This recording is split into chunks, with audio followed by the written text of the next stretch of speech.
Catherine Nichols prefers to remember her brother for who he was.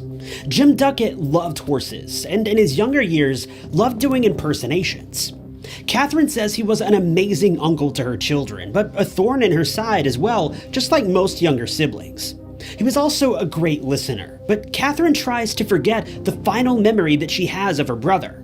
When investigators found him tied to a chair in his bathroom after being subjected to hours of real-life horror unlike anything you could ever imagine.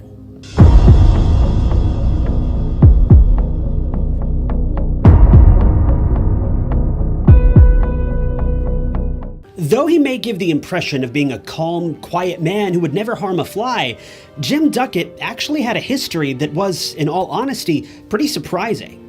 Contrary to his outward appearance, Jim was a military veteran who received multiple decorations for his time serving for the United States. He was in active duty during the Desert Storm operations, but he was eventually forced to retire after he suffered an injury that made him no longer able to serve. He managed to recover from this for the most part, but his life was never truly the same. He eventually relocated to Germany of all places and became a crime scene investigator. Quite the change in career paths, but Jim was more than up to the task. After a few years, he decided that he was ready to return home to the United States. His main reason for doing this was to spend more time with his sister and her children. He learned that his sister was having a difficult time taking care of her kids because of her increasingly stressful work schedule. So he dropped everything he was doing and came back home to make sure that the children were raised properly and had a fair shot at a normal childhood. This led him to Shelbyville, Kentucky. He would later adopt a rescue dog named Bo, and it seemed like Jim and Bo went everywhere together.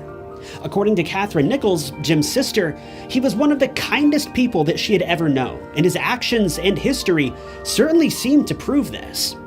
While Jim lived a fairly open and honest life, his sister says that in the months leading up to that fateful day, he became a bit withdrawn, and he'd begun acting strange. His personality seemed to have shifted a bit, turning this once outgoing and life-loving man into somewhat of a hermit, seemingly paranoid about the world around him. This began in the fall of 2008. On Halloween of that same year, someone broke into Jim's house and ransacked the place. We don't know if he was home at the time, but considering he was a military veteran, it's probably safe to assume that he wasn't, or the perpetrators likely would have been caught or never made it out of the home alive, but neither of these things are true. The unknown criminals ended up making off with thousands of dollars of jewelry that Jim had lying around, and it doesn't seem like the police ever caught the thieves that were responsible. All of this only made Jim's paranoia worse, and his personality and kind nature only continued to dwindle from here. In fact, for several weeks leading up to this, Jim had discussed how he'd been thinking about moving. His sudden interest in changing towns was extremely odd. After all, he'd moved back to the US to be closer to his family. So what could possibly make him want to uproot once again and leave his family behind? By November 9th of 2008, Catherine had become suspicious about her brother and feared that something may have been terribly wrong. The two spoke every single day of their lives, but on this day, Jim had seemingly gone missing, vanished without so much as a call, a text, or a note. We don't know if it had been days or hours, but it was long enough that Catherine began to fear for his safety. It was unlike him to stay out of touch with everyone for such a long period of time, and no one had seen him leave his house in days. This was all taking place on a Sunday morning. Jim was a churchgoer, so Catherine decided to call a few of his friends at church, but all of them reported that he didn't show up for services that morning. For Catherine, this was the final straw. She headed out to his house to make sure that everything was okay.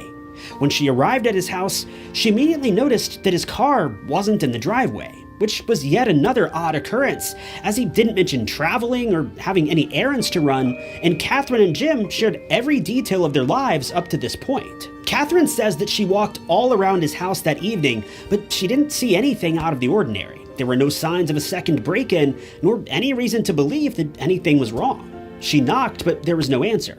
She mentioned that she had a key to his house, but she decided not to go in because she didn't want her brother thinking that she didn't trust him or to barge in on him if he just wanted time to be left alone. She left a few minutes later, confused and baffled by what was going on, but she could have never guessed what lied just beyond his front door.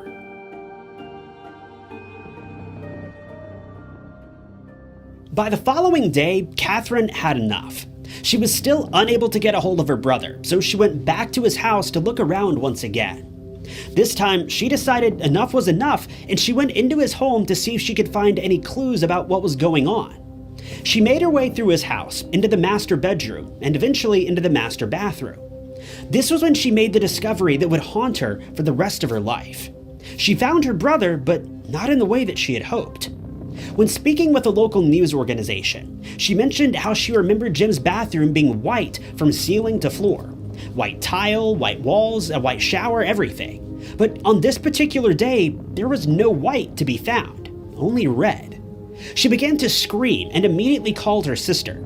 She began shouting that someone had taken Jim's life, but her sister asked if it was possible that he had taken his own life. That's when Catherine noticed that Jim's hands had been tied behind his back and he'd been strapped to one of his kitchen chairs, unable to move. This certainly wasn't of Jim's own doing. Catherine got off the phone with her sister and immediately called the police. When investigators arrived, it became very clear what had happened here. Rather, as clear as it could possibly be considering the situation. Investigators agreed with the obvious assumption that Jim had been tied to a chair, beaten for hours, jabbed multiple times with various objects, and then had his life taken. Interestingly, most of Jim's wounds were considered to be superficial, meaning that they weren't inflicted with the intention of taking his life, they were merely to make him suffer. It appeared as though someone had been trying to get information out of him, but no one has any clue what kind of information Jim would have known that would be worth all of this.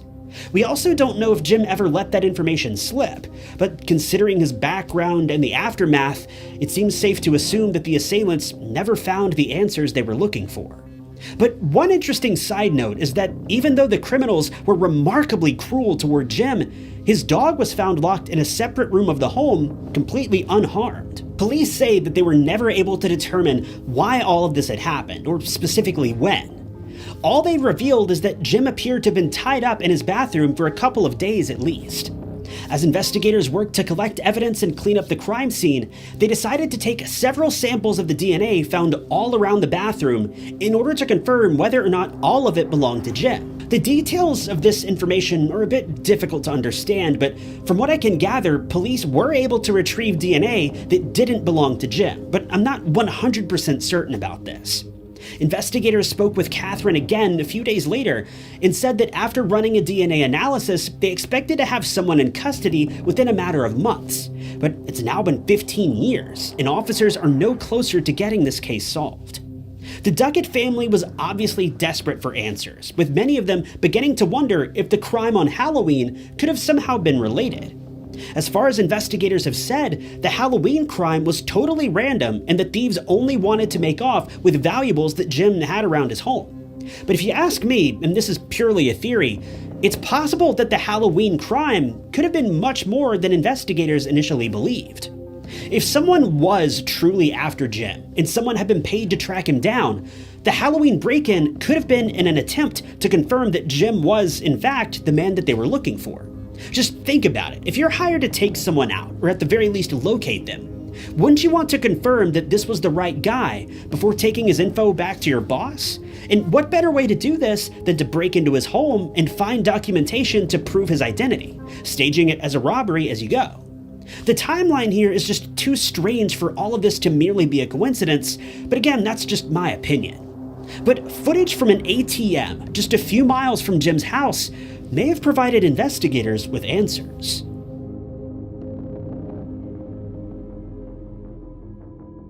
Because of the way that Jim lost his life, police were obviously operating under the assumption that this was a targeted crime. Jim wasn't just a victim of a random act of violence. One of the lead detectives in the investigation has confirmed that they believe Jim was targeted, but they have no idea why. Was it because of his involvement in the military, or maybe even because of his time investigating crimes in Germany? No one can really say for sure. But police revealed an even more confusing bit of evidence that makes this case all the more strange and confusing. According to Catherine, officers told her that while the criminals were inside Jim's house, they stole his debit card.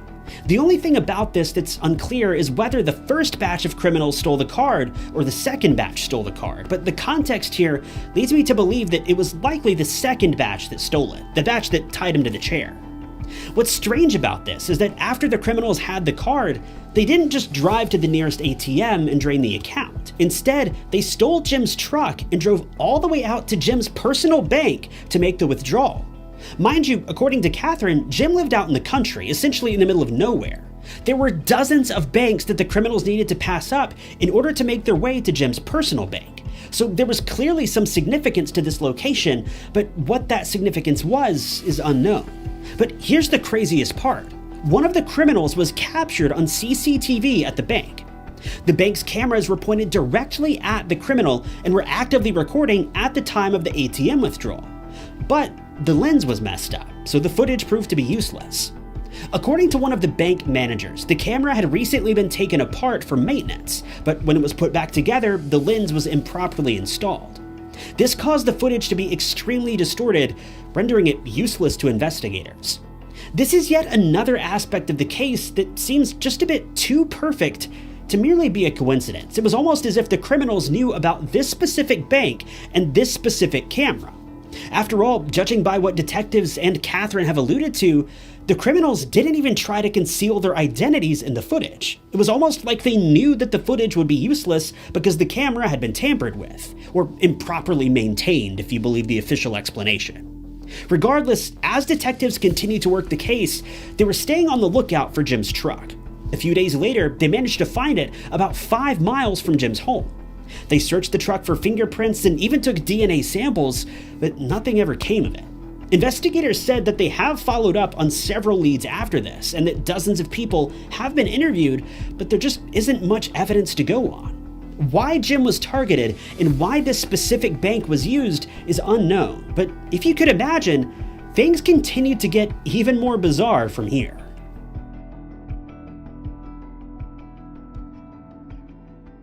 One of the most disturbing details about this case is something that doesn't seem to have made headlines or really been mentioned in any of the write-ups about Jim Duckett. In fact, it was something that Catherine let slip during an interview, and it seems like most people just glossed over it.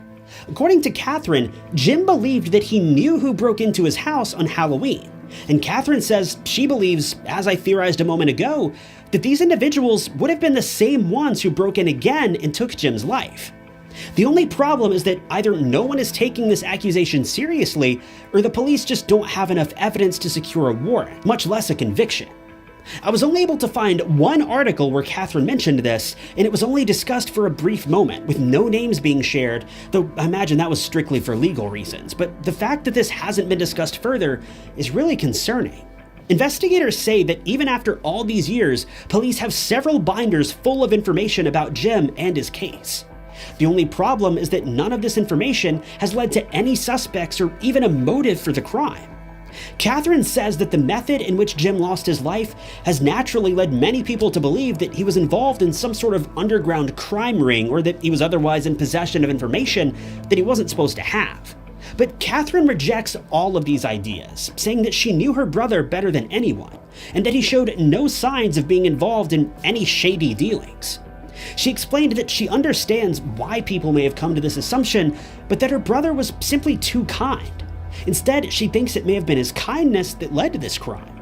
More specifically, she thinks he may have been taken out for revenge of some sort, but no one knows what this revenge would have been for, unless it was something that happened during Desert Storm or something that happened in Germany. But police have found no evidence for either of these situations to be true. At the end of it all, we just don't know what may have happened to Jim. To make matters worse, the local police force has seen dramatic budget cuts and rising resignation rates as a result, so the department is doing its best just to stay open at this point, so investigating a cold case like this is not something that's on their current to-do list. This means that, for the foreseeable future, the only realistic way of getting this case solved is by asking the public for help, asking you for help. So if you were in Shelbyville, Kentucky in November of 2008 and believe you may have seen something, anything, you're asked to contact the Kentucky State Police, Post 12, at 502-227-2221. Thanks for tuning in to another episode of True Crime Stories. If you want to see more cases like this, be sure to hit the like button and subscribe. If you'd like to support the channel, the best way you can do that is just by leaving a comment below. Any comment at all. If you'd like to help out financially, you can click that blue join button below the video, or consider grabbing a True Crime Stories mug at tyknots.com. But with that, my name is Ty Knots, and I'll catch you guys in the next video.